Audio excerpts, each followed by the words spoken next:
T-Mobile just had a data breach exposing the personal information of 37 million users. Verizon recently had a data breach affecting a ton of people. It doesn't seem like it's going to stop. And the way to protect your data is by using a VPN, which hides your IP address, essentially anonymizing your data and protecting you from these breaches. The only VPN I trust is Private Internet Access, which is the only VPN that has legally demonstrated they don't log your activity. You'll get 83% off. That's just $203 a month plus 4 extra months free at piavpn.com/DavidP. Well, as is the case with so much of what has taken place since last week's presidential debate, I have an update for you about polling, which I said was going to be what I wanted to look at post-debate to figure out the impact of that debate. And depending on which story you want to tell yourself, depending on which pundit or commentator or influencer you want to listen to, you can find a case that the polling has fallen off of a cliff for Joe Biden and he couldn't possibly win. Or you can find and make the case that it's hurt him a little bit, but it does not at all appear as though this ends President Biden's chances at re-election. Let me give you the numbers and then you figure it out. Now, first and foremost, it is accurate to say that Trump's lead nationally has surged 60% since the debate.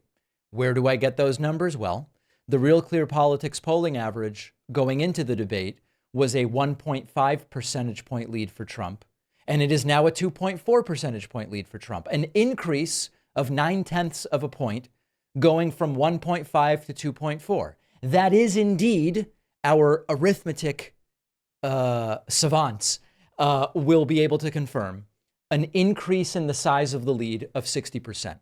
But what's the counterpoint to that? The counterpoint is quite simple. It's less than a point.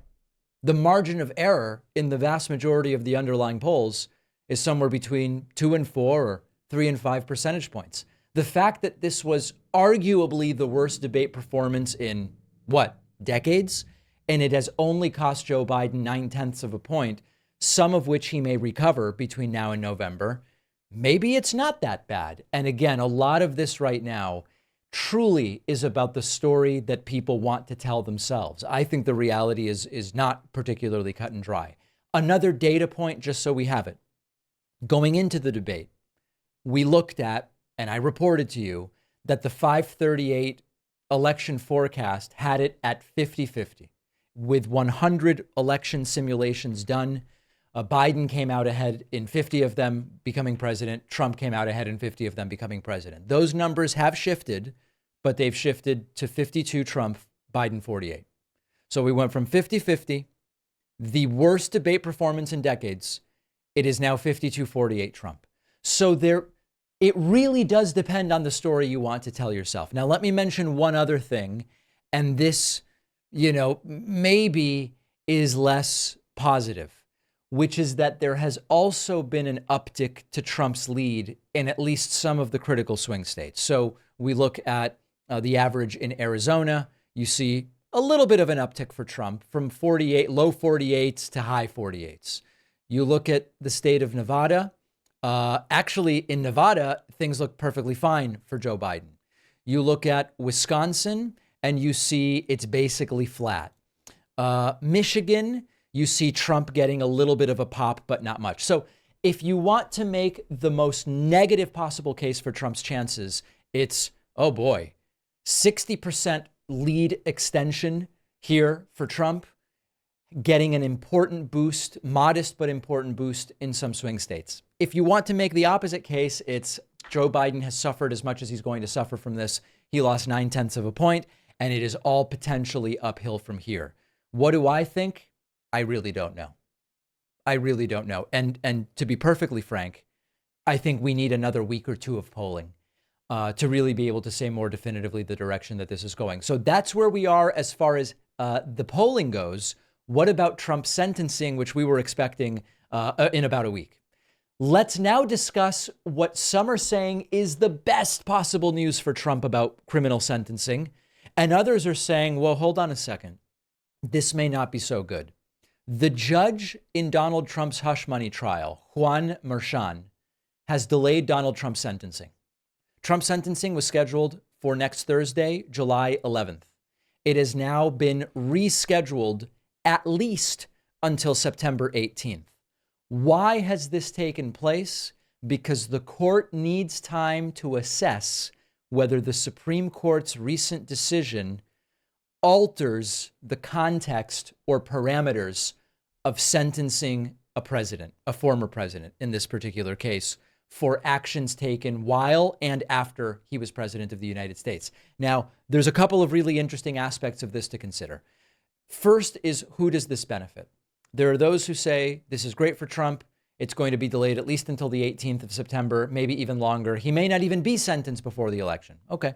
The counterpoint to this is that if September 18th as a sentencing date does hold, you could see Trump sentenced criminally, the first former president ever to have this happen, when people are really paying attention. Rachel Bidikofer, election forecaster, said after Labor Day, meaning early September, that's when everyone who's going to pay attention is paying attention. And you're going to dump in the true heart of this campaign, the sentencing. It could potentially damage Trump, reminding voters, wait, do you really want to vote for the convicted felon who's just been sentenced? However, if the goal for Trump is to get the sentencing delayed indefinitely, well, then we could be talking about a different scenario. Now, there is another legal aspect that I think is important to at least briefly mention. The argument made by the majority decision at the Supreme Court earlier this week with regard to immunity relates to Donald Trump and his time in office exclusively, that immunity only applies there. And the hush money case really relates to the things Trump did while he was candidate Trump before ever being president, and what he did while being president-elect Trump to some degree. In other words, if the Supreme Court's argument about presidential immunity is about what is done while Trump was president, it wouldn't apply to things that Donald Trump did before he was president. Therefore, there's no reason to delay the sentencing. The counterpoint is that a bunch of the evidence that was presented in the case was indeed from Donald Trump's presidency. The Supreme Court included in the majority decision that evidence of that nature cannot be used in court cases. So it is not an open and shut case that, hey, listen, the hush money stuff was before Trump was president, so there's no impact based on the immunity decision. There may be an impact. Judge Merchan now will have to consider that as he evaluates, does the Supreme Court immunity decision in any way impact his forthcoming sentencing of Donald Trump? On balance, is this probably better for Trump than it is worse? I'm assuming so as of right now. And the worst case scenario would be Merchan says, hey, you know what? I looked at this, no impact at all. September 18th, we're going to sentence. Could be the worst case scenario for Trump. On the other hand, it is absolutely conceivable that there are further delays, maybe even pushing this beyond the election day in November. And maybe just as, or more importantly, if the judge says, hey, you know what? This does relate to the Supreme Court's immunity decision, and I cannot render sentence or fill in the blanks with whatever, that potentially is very good for Donald Trump. Whoa. Incredible. These people don't know what the hell they're doing. I accidentally hit a button on my soundboard. That was not on purpose. Unfortunately, it's not my own feedback. That was Trump's feedback. I think that if I was a betting man, which I am not, if I were a betting man, I bet that this probably does help Trump to some degree. You know, it keeps happening to a really nice guy. Rudy Giuliani, former Trump attorney, has been disbarred in New York. It is really Rudy Giuliani hitting rock bottom here. The Associated Press reports Giuliani is disbarred in New York as court finds he repeatedly lied about Trump's 2020 election loss. The former mayor of New York, prosecutor, legal advisor to Trump, was disbarred in New York on Tuesday for false statements he repeatedly made about Trump's 2020 election loss. The Manhattan Appeals Court ruled that Giuliani, who already had his New York law license suspended a few years ago, is no longer allowed to practice law in the state, effective immediately. They said, quote, the seriousness of respondents' misconduct cannot be overstated. Giuliani flagrantly misused, and fragrantly as well, if you remember the flatulence situation. Giuliani flagrantly misused his position and baselessly attacked and undermined the integrity of this country's electoral process. In doing so, He not only deliberately violated some of the most fundamental tenets of the legal profession, but he also actively contributed to the national strife that followed the 2020 election, for which he is entirely unrepentant. Rudy said on Tuesday, he's not surprised. He claimed in a post on X, formerly known as Twitter, that the case was, quote, based on an activist complaint replete with false arguments. You know, I've said this before, and it has never been more true than it is now. Attaching your buggy to Trump's horse, or to the horse that is Trump, maybe, really doesn't seem to be good. It really doesn't seem to be good for people's careers. It really doesn't seem to be good for people's health, emotional, psychological, physical, and all of it. And the sad part at the end of the entire situation, at the end of the day, is that Trump doesn't care about Rudy, really. I think throughout this entire legal problem that Rudy has been having, Trump held a single fundraiser for him, and it was sort of a very low energy one. Trump cares about people for as long as and to the extent that they are useful to him. That applies to the random single voter in Pennsylvania, and it goes all the way up, certainly to Rudy Giuliani. The question we have left is, does it also apply to his own wife and kids and family? I don't know that we know the answer to that yet, but it is truly a sort of, is it tragicomic or is it just tragic? Kind of denouement to Rudy Giuliani's legal and political career. I don't know, but if you look through his Amazon order list, which was recently published in connection with the bankruptcy that he has filed, there's a lot of really sad things going on in general. There was recently a huge data breach at T-Mobile. 37 million customers' personal data was exposed, and the data stays online forever and for anyone to access. And the number of data breaches in the US is increasing by about 80%. It is not getting any better. That's why it is so important to use a VPN anytime you connect to the internet, changes your IP address, makes you anonymous. The only VPN I trust is private internet access. The only major VPN that is demonstrated in legal cases, they do not possess your internet activity, and the software is open source for the world to verify. When a company like T-Mobile or Verizon gets hacked and you were using a VPN, your data still gets leaked, but it's associated with a fake IP address, essentially, not linkable to you. Private internet access is optimized for streaming and file sharing without the lag and buffering you get with other VPNs. And one of my favorite things about a VPN is being able to access streaming content not normally available in my country, like UK Netflix. Get private internet access for 83% off. That's just $203 a month plus 4 extra months for free. Go to piavpn.com/DavidP. The link is in the description. The David Pakman Show does depend on the direct support of our audience. If you listen to the podcast, if you watch some YouTube clips here and there, and you wonder, how does this happen? Who is funding this? Despite what you read in the comments from my right-wing viewers, it is not George Soros. It is not the DNC. It is not whoever you think it is, unless you think it's just everyday folks, viewers like you. You can sign up at joinpakman.com. Super easy to do, and you can use the coupon code SAVEDEMOCRACY24 if you would like to get a discount. Let's do something we don't really do anymore. I told you we would be getting away from live calls on the show as a general principle, and we have, to great success. YouTube viewership up significantly, positive emails up significantly. But I said that on special occasions, we would take calls again. And because of the shortened week with the 4th of July holiday and the whole thing, we're going to let some people have their say today.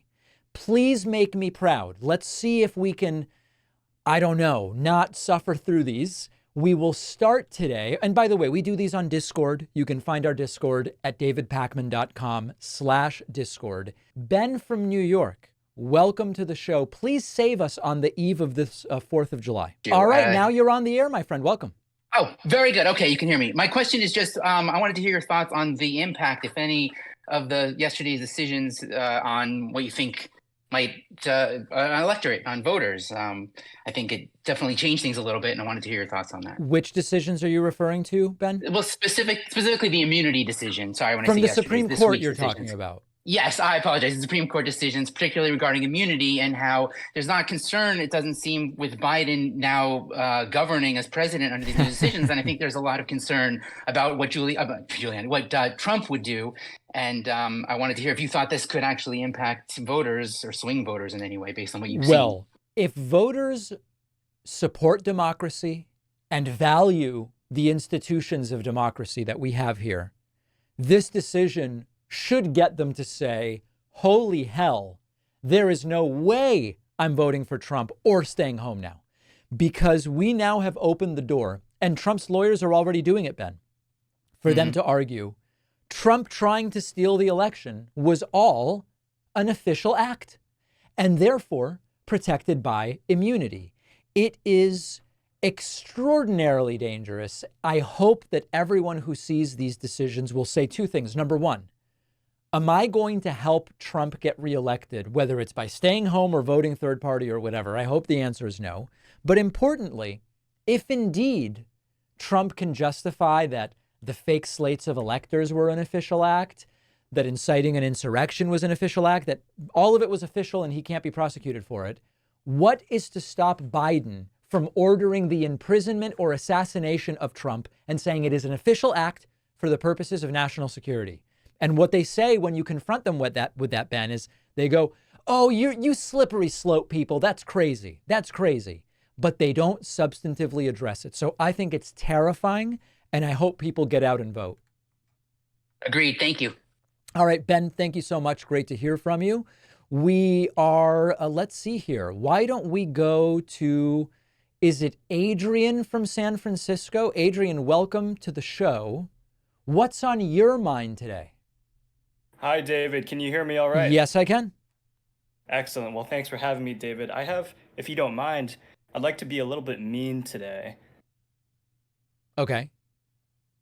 So I wanted to ask you a question based on my impression of your coverage about Trump's cognitive decline. So I noticed that you had a lot of coverage on Trump's cognitive issues. He says a lot of bizarre things. And you also had some experts on who had some pretty interesting and compelling evidence that Trump was experiencing a potential mild cognitive impairment. But from my perspective, and feel free to correct me here, it seemed like you did not have as much coverage on Biden's cognitive decline. And I think his cognitive decline was quite apparent, at least from my perspective, in that debacle of a debate this week. So I wanted to just directly ask you, before the debate happened, before the whole event happened, what was your assessment of the cognitive ability of both candidates? So this is a good question, Adrian. Let's take the questions one by one. Let's start with that. So as a non-professional in this field myself, I was relying on experts. When I would give the experts the opportunity to weigh in on both Trump and Biden, their consensus pre-debate was Biden seems to be experiencing appropriate and expected age-related slowing down, whereas Trump is having a more serious issue. That was their view. And as a non-expert myself, that's what I went with. We have since seen not only Biden's performance at the debate, but we now have sourced reporting that says there are people around Biden managing his schedule to make him be out in public during his better hours. So now that I have additional information, my perspective has changed. Again, as a non-expert who's just following, what are the experts saying? What are the sources saying? Yeah, that's very fair. No, thanks so much for helping me understand your perspective, David. All right, Adrian from San Francisco. And by the way, I should mention, I think it's important to include in this discussion. There's a poll that finds 72% of Americans believe Biden's unfit to serve. 50% believe Trump's unfit to serve. So the gap, while not zero, is not as insignificant as one might believe. And in a sense, the fitness is close to even. It's not, I understand, it's 50 and 72. It's not even. I'm not pretending it is. But it's not that 98% of the country thinks Trump is fit to serve and only 28% thinks Biden is fit to serve. An interesting detail, which may play a role over the forthcoming months. Let's go next to Bub from Texas, who I see is also a website member. Bub, thank you and welcome to the show. What's going on with you? What's on your mind today? Hello, Mr. Pagman. Can you hear me? Yes, I can. Yes, I just want to applaud you for your willingness to go into hostile interviews. I think one of the main benefits of it is it exposes you to people who might not otherwise hear you. I discovered you on TikTok, and it was a clip from the Patrick Bet David show that was clipped in a way to make you look ridiculous. But I'm like, hey, this cat's making a lot of sense. So I just want to say, I really think you're on to something. Yeah. And you do it with a lot of right-wing spaces. And I was wondering if it was possible to get into those hardcore leftist spaces and kind of do the same thing. I don't know that there is as much to be gained from doing that, as counterintuitive as that might sound. And also, the type of toxicity that exists in the hardcore left spaces you're talking about is so vile to me that for my own mental health, I choose to limit my involvement in it. Yeah, I totally understand that. But yeah, that's all I had. I just want to say, keep up the good work. All right, Bub from Texas, great to hear from you. Very much appreciated. Why don't we go next to, how about Evan from New Hampshire? Evan, welcome to the David Pakman Show on the eve of the 4th of July. What's going on? Hello, David. Can you hear me all right? Yes, I can.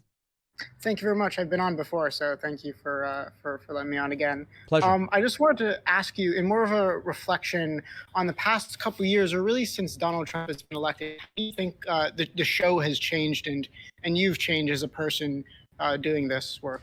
Well, the how I've changed as a person is tough because if I go back to 2016, before Trump was president, that was 8 years ago. I didn't have a kid back then. I had done a lot less traveling. It was pre-pandemic. I mean, it's very difficult to say, how have I changed as a result of Trump being president? But as far as the show, here's the thing. The show goes through phases.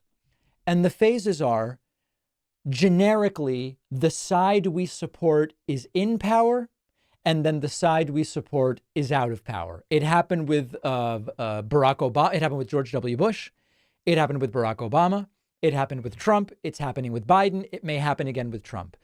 These shows, and shows on the right as well, they naturally evolve depending on whether you are seen as more or less in agreement, as the term may be, with the forces that are in power. Now, it doesn't mean that I agree with everything Biden does, but obviously I voted for Biden. The guy I voted for is currently in power. That naturally affects the show.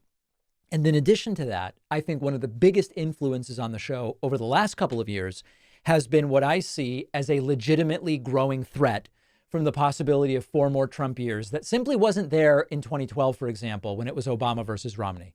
I preferred Obama over Romney, right, Evan? But I didn't go around saying the foundations of our democracy depend on this election. I agreed with Obama's tax plan more than Romney, etc.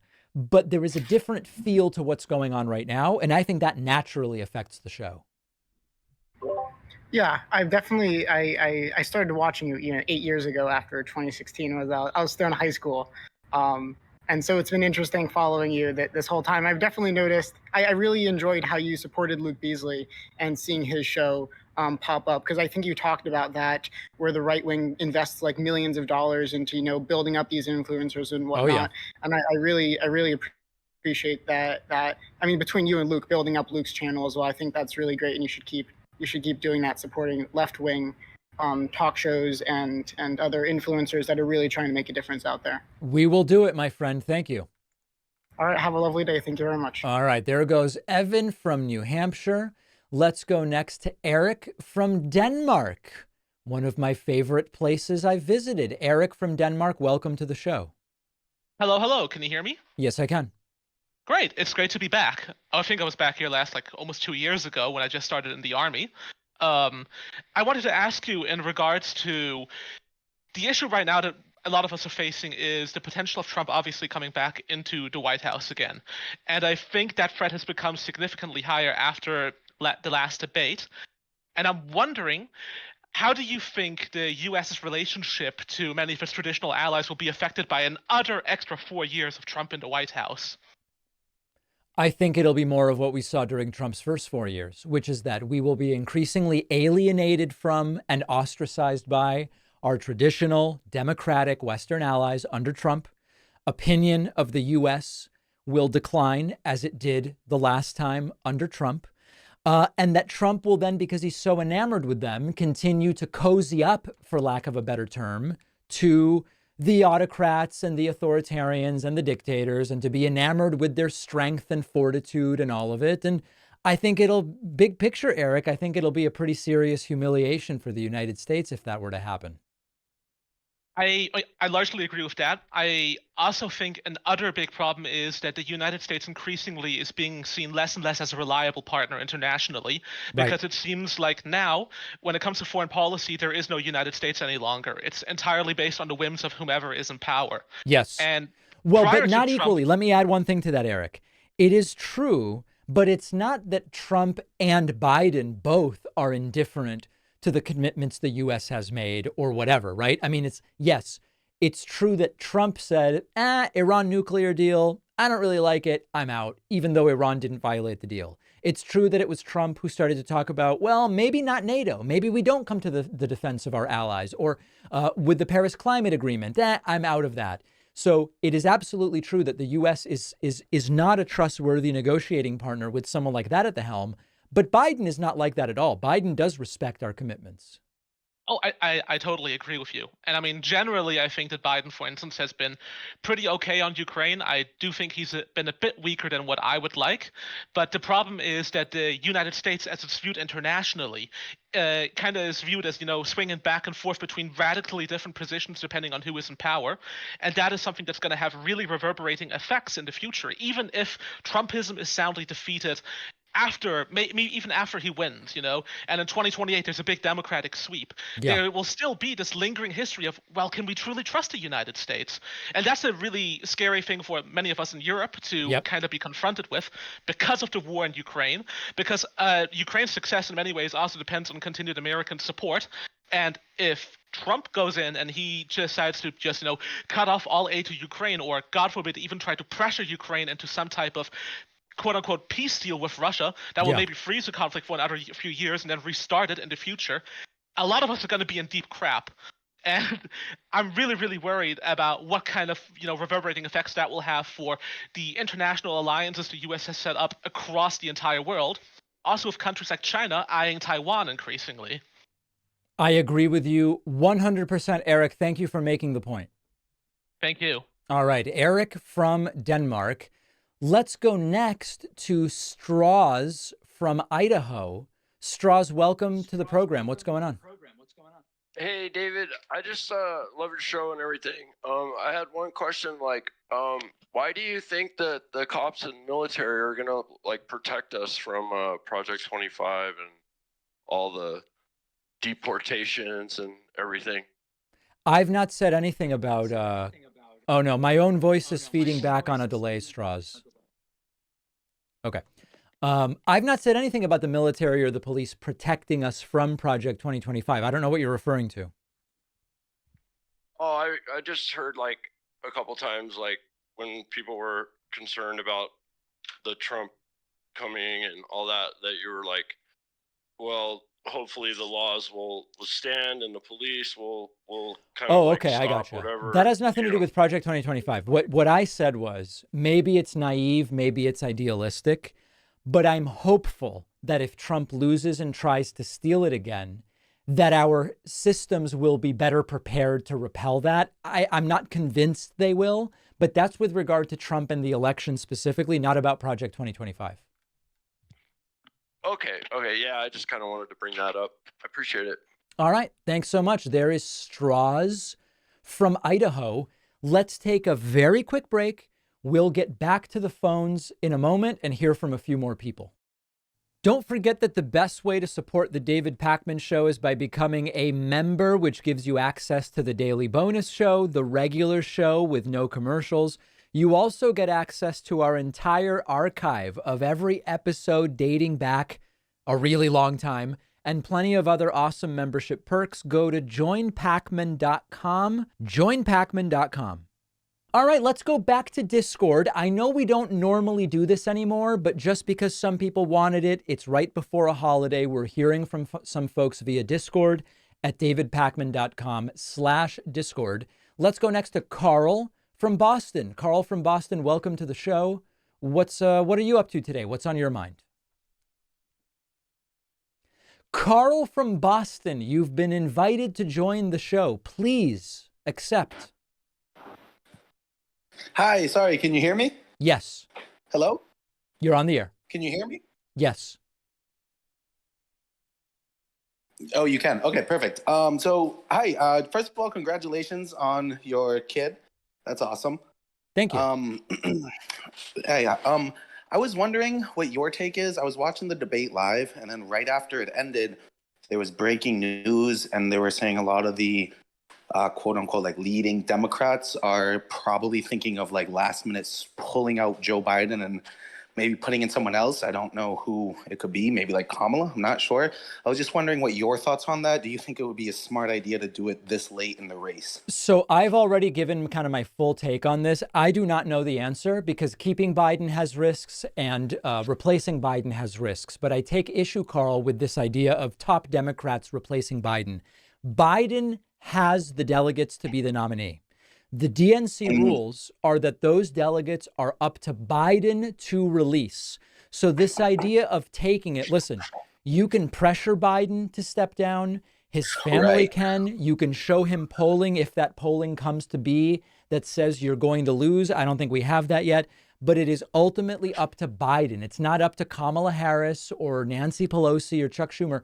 Biden has the delegates and it is up to him to release them. So I don't know what would be best. My view right now is I want at least a couple of weeks of polling to see what the change is, to then have a better sense of whether Joe Biden stepping aside would be a logical thing. Yeah. Oh, okay. Yeah. That's okay. Yeah, that makes a lot of sense. I mean, I was just wondering, like, if everyone calls him Sleepy Joe Biden, why doesn't he look so well rested? Right. Well, listen, Trump's the one who slept through his criminal trial, so I think that that's not an apropos nickname anymore. Yeah, he did a lot more than sleep through his trials, I heard. But all right, thank you so much for your time. All right, thanks, Carl. Yeah, anything else Trump did during his trial, I certainly didn't hear about. So I'll reserve judgment on that as well. All right, let's go next to Ty from Georgia. Ty from Georgia, welcome to the show. Hello, David. Can you hear me? Yes, I can. Okay, so I gotta admit, I'm a little scared after seeing the debate. Yeah.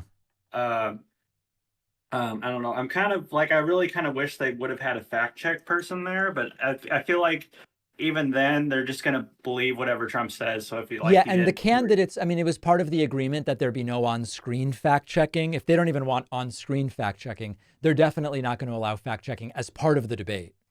Yeah, that's unfortunate. There is one thing I've been kind of thinking of though, is you know how one of the biggest things they brought up to criticize Biden is the Afghanistan withdrawal, right? Yes, yes. Which was bad. But what I think is really weird is a lot of them want to cut all funding to Ukraine. So it's just if Trump wins, he cuts all funding to Ukraine, Russia takes over Ukraine, Ukraine ceases to exist. Is that something that they'd want? Because it seems like, I mean, listen, you'd have to ask them. I think one of the unfortunate realities about a lot of these issues is that we have a movement right now, MAGA Trumpism, that's willing to say absolutely anything, even if it conflicts with what they said yesterday or their stated principles. And so your question is a good one, which is, wait a second, what about this? What about that? It doesn't seem to make sense. You're asking the question as if they care about consistency at all, and they don't. So it's sort of like we think we've got them, but they just don't care, and so it doesn't matter at the end of the day. Yeah, it's just a really unfortunate thing because it's just like, I know what, like a lot of them will say like the Democrats are communists, which is, as you know, is a ridiculous thing to say. But it's just so many people believe that. And it's just so many people believe all these things these people say, which Yeah. And then you know, go to them and you say, what are some examples of communistic policies that Democrats have put in place? And they either have nothing or they name something that's not communistic, but then it doesn't matter. For a lot of people, having that moment where you go, you know what? I can't think of anything communistic they've done. It could trigger a light bulb moment. Not for these people. Yeah, I think ironically, I feel like the Republican Party today has more in common with the Chinese Communist Party than the Democrats do. In some ways, that's true. But yeah, I don't think we need to pull in communist analogies to argue that MAGA Trumpism is bad of its own accord. Yeah, that makes sense. I'd say so. All right, Ty from Georgia, great to hear from you. Very much appreciated. Let's go to Patrick from Los Angeles. Patrick from Los Angeles, welcome. What's going on? Hey, David, can you hear me? Yes, I can. So I just, I feel like, okay, that debate was tough to watch.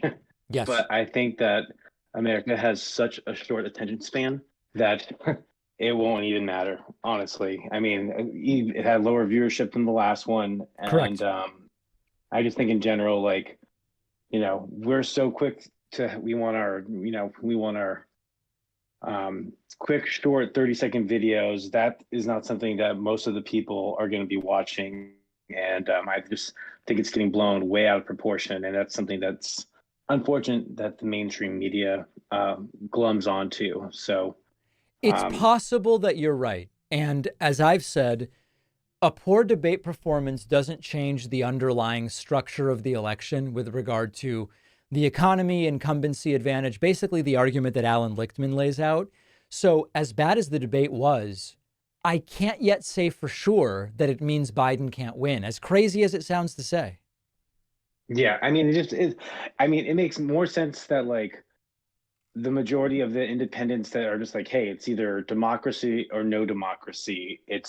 I don't care if he even, passes away 2 years in, at least it'll be a democracy still. You know what I mean? Like, it doesn't really make sense. It doesn't matter if he's 100% there. He's going to maintain democracy. And that's what they should be running on, is literally like democracy or authoritarian dictatorship. And that's it. I agree with you that that's the choice, without a doubt. So anyway, thank you. And happy 4th of July. All right, Patrick from LA. Great to hear from you. Let's go to Dylan from Phoenix. Dylan from Phoenix, Arizona. Welcome. Good evening, David. Good. I followed along a long time. Okay, your audio is doubled. Your audio's doubled. So I don't know if something weird's going on or if it's some kind of sick joke that you're playing on us. Please hold. You disabled my headset. All right, now we've got one audio track of you. That's good. All right, go ahead, Dylan. Okay, and Dylan is gone. Very good. Let's go next to Stephen from New York. Stephen from New York, welcome to the program. What's on your mind today? Hello? Can you hear me? You're on. Hi. I've been a fan of your show for a while, so thanks for all that you do. This is my first time here. Are we specifically talking about the debate, or can we just ask any random anything you want? Wide open. Okay, cool. What do you say to Republicans who, in a debate, when you're talking about, say, Trump's achievements, Republicans will typically say, well, there was no war under Trump. How do you respond to claims like that? Because people love to say, oh, with Biden, we have Ukraine, we have Israel and Hamas. What do you say to that? It's pretty so there's a couple different things. First of all, you have to ask them what they even really mean by that, because there were all sorts of wars all over the place that the U.S. in indirect ways is involved in and or sometimes looks the other way on. All of these are political acts. That's number one. Number two, Trump did absolutely nothing about Russian incursion into other parts of Ukraine that predated Trump, even though he claimed Putin was completely under control and never would have invaded Ukraine. Russia was in Ukraine while Trump was president, just in different parts. Number two, we were in Afghanistan under Trump, and Trump promised to get us out, and he didn't do it, and it took Joe Biden coming in and getting us out of Afghanistan. As far as bombs, rockets, and drone warfare, Trump did a ton of it. So, you really have to get them to define what they are talking about. And then at the end of the day, just repeating that doesn't really tell you anything about whether Trump did a good job. Even if it were true, which it's not, it doesn't actually tell you whether Trump did a good job. Right. I agree with that.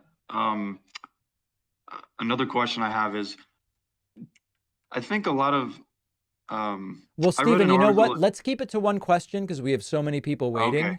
I really appreciate hearing from you, Stephen from New York, and glad you were able to get on with me today.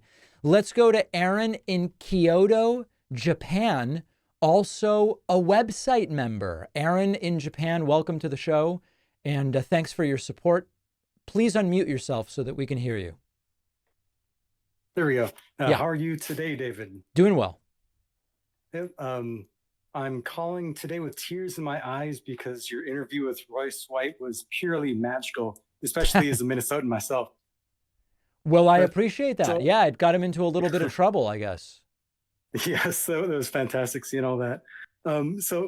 My question though is like, I live outside the United States. I don't have much exposure to Kamala Harris. So I'm kind of wondering, like, what's all the negativity around her? Like, all that I really know is like she's a cop in terms of like negative stuff. But do you have any ideas or like direct information to help me out? I think that her public presence is not managed in a way that makes her come off as super likable. As some in the audience know, right before the State of the Union, I was invited to go to DC and have a meeting with a few other creators and the vice president. She was extraordinarily smart. She was extraordinarily personable and likable. And it's a completely different Kamala than the one that you normally see on TV. So I think part of it is sort of like a reputation management aspect to it. I don't think that sort of like the best things for her to work on are necessarily being delegated to her by the Biden administration. So I think that may be a factor. But you make a good point, which is, why is it that her reputation isn't better and her approval and favorability aren't super high? I believe it's that the public-facing version of her is not managed to give the best impression. Okay. Well, thank you so much. And I wish you and the family the best. All right, Aaron in Kyoto, great to hear from you. Let's go to Brett in Chicago, also a website member. Thanks for your support on the website, Brett. And what's on your mind? Of course, David. Good to be here. I wanted to ask you if you had any strong opinions on Chicago-style pizza, if you've been around here and if you have if you've tried the different places. Are you talking about deep dish? Of course, talking about deep dish. I don't like it. The Chicago. Yeah. No, I figured that. Why? Tell me, hold on, let's explore that. Why would you assume I don't like deep dish pizza? Well, I've heard you talk about the benefits of turkey bacon before and your general, liberal diet, like the heft of Chicago style pizza. No, listen, I reject that completely, Brett. Let me tell you what. Are you familiar with Argentinian style pizza? I am not. Okay. Argentinian pizza is very heavy. There's pies that are loaded with, a kilo of mozzarella. It is not the heft that bothers me. It's really two things. Every deep dish Chicago pizza I had in Chicago now I know it'll be all Jordan Peterson. You don't like Chicago pizza because you've never had real Chicago. It's like what you're saying, what Peterson says is wrong because you don't really understand it. No, listen, I went to Chicago. I had the pizza. Here's the thing. The cheese to crust ratio is completely out of whack. The cheese to sauce ratio is completely out of whack. And I really would recommend Chicago explore Argentinian style pizza. And then perhaps a Detroit style might be another option that you might want to check out. I did try Detroit style pizza when I went to Netroots Nation up there. I don't remember much about it. I think it was like sort of fine. Okay, that's fair. Just one quick thing I heard from a Republican-leaning or right-leaning subreddit somewhere. Yeah. Project 2025 people are saying that Trump hasn't actually said anything like directly linking him to it. It's like a Heritage Foundation thing. And like how strongly do we know of the link between the Heritage Foundation, Project 2025, and like the second Trump term? Trump has indicated that he will do things that are in Project 2025 in terms of replacing career bureaucrats with political activists, retribution, all these different things. So it's fine to say Trump hasn't said, I love Project 2025 by name, but he's made it clear that his agenda will be very much simpatico with Project 2025. Okay, well, perfect. Thank you very much, David. All right, Brett from Chicago, great to hear from you. Let's go to a break. We did calls. It went okay. I don't think it's going to come back to be a regular feature on the show, much to the pleasure of, I think, the majority of the audience, but we did it. We heard from some people. We will do it again sometime, just not every week. All right, so let's take a very quick break and the show will continue. If you value what we do at the David Pakman Show, remember to support us on Patreon.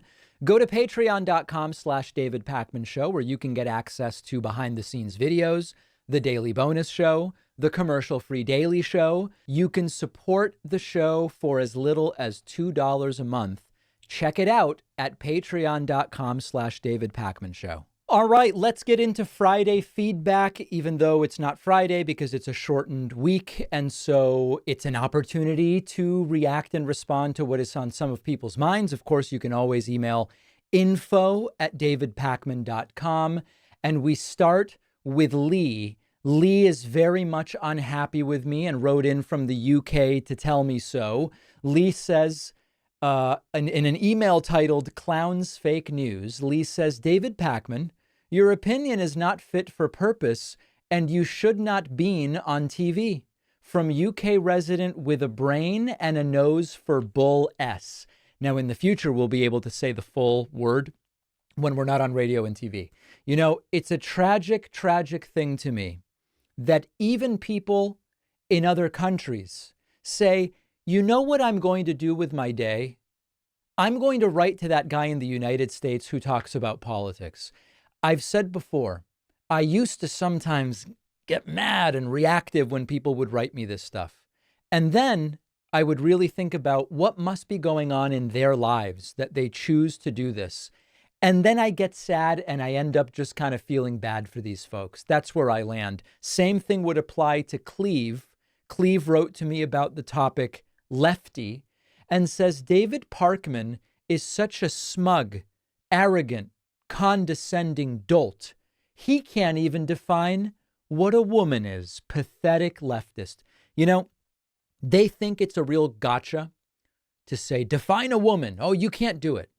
Now, if Cleve knew anything about me, he'd know I've talked about what we mean by woman and how it's affected by context. It is a different thing to say who is a woman in a medical setting versus who is a woman socially versus what about if someone is trying to bring a claim of gender discrimination. These are all different questions. Now, I've said also, we on the left shouldn't shy away from these conversations, but the fact that no matter what we say, they go, you guys won't even define woman.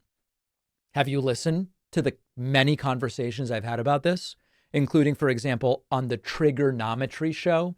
Anyway, I don't know that Cleve necessarily is seriously thinking about this issue. All right, one more from the sort of whacked out stuff before we get into more, and that is a guy who has himself holding a fish in his profile picture saying, you're a idiot, with multiple mistakes here. It's the wrong you're, Y-O-U-R. It should say an idiot, and also idiot is wrongly and randomly capitalized in the middle of a sentence. So listen, I know we have an educational problem here in this country. I know we have a lot of problems here in this country, but can we stop with the morons calling other people idiots? And I'm so sorry to use that term pejoratively, but this guy is the last person. 1, 2, 3, I guess 4 errors in a 3-word sentence, and I guess 5 if you include missing punctuation, although I guess I won't hold him to it. Listen, maybe just think about what you can do to improve your own life rather than trying to bother me. All right, now more substantively, let's get into a post from Condescending Bench on the subreddit. If Trump loses again, will he be more successful or less successful in his attempts to claim fraud and stir up hostility and or violence? I get that his followers will believe and do whatever he says no matter what, but I'm curious, what will it look like this time around? A lot has happened in the last 4 years, including some loss of support from people due to January 6th and his fraud claims, as well as Trump being overwhelmed by legal troubles. Since this is his last chance at the presidency, he has nothing left to lose. Plus, he and his sycophants have the benefit of hindsight. Curious to hear what you think. I am extraordinarily concerned about Trump attempting to move his followers to violence if he loses in November. I think a lot of his followers are willing to do violence, but here's the one maybe naive caveat. I think that many of his followers, if Trump loses again, will realize it's time to hang it up. They'll know what happened to many of the January 6th rioters. They'll know that none of it worked to get the election stolen by Trump. They'll know this is it for Trump because of his age, and it just seems like this would be it. I think that hopefully would keep some of the Trump supporters from actually going out and doing violence. A lot of people were convinced that Trump wasn't going to show up to the debate last week, like Gracie, who said Trump will never show up. He will back out, saying the debate is rigged or some other lame excuse. Trump showed up, and I know a lot of you in my audience were convinced that he would not, but he did. He lied his way through the entire thing and benefited significantly from Joe Biden having a terrible debate performance.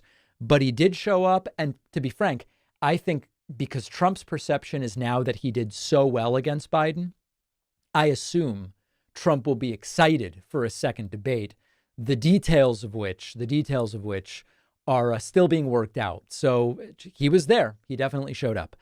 Carol said, David, I would like to see someone show a Trump speech from 2016 and compare it to one of his speeches from the last few weeks. It really shows he is deteriorating.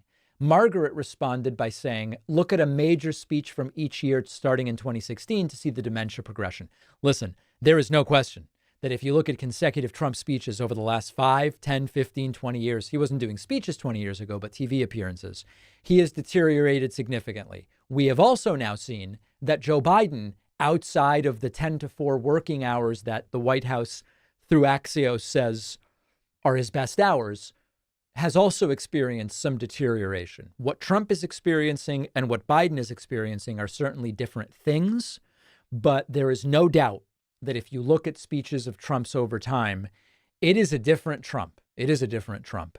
Jimmy wrote in and says about stupidity in the current media, how about a show on how an idiot inbred is actually a political commentator? I think Jimmy means me.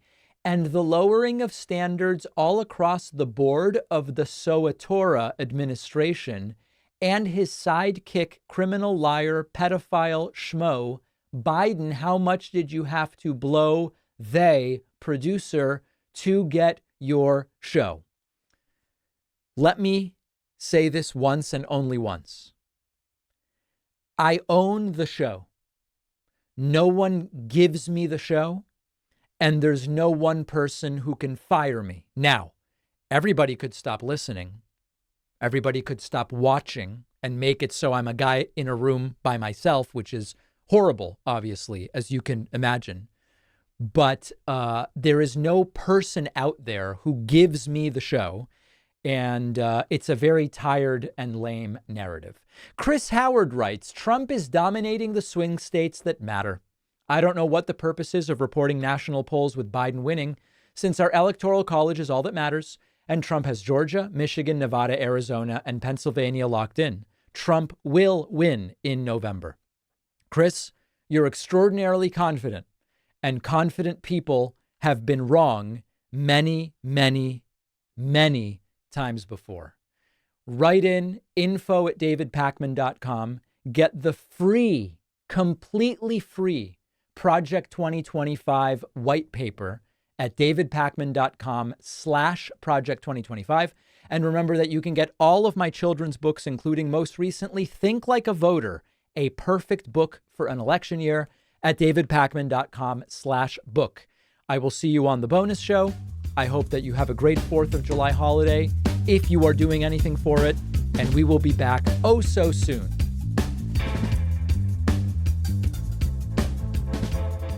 Thanks a lot for watching today's show. I just want to take a second to tell you about today's sponsors. T-Mobile just had a data breach exposing the personal information of 37 million users. Verizon recently had a data breach affecting a ton of people. It doesn't seem like it's going to stop. And the way to protect your data is by using a VPN, which hides your IP address, essentially anonymizing your data and protecting you from these breaches. The only VPN I trust is Private Internet Access, which is the only VPN that has legally demonstrated they don't log your activity. You'll get 83% off. That's just $203 a month plus 4 extra months free at piavpn.com/DavidP.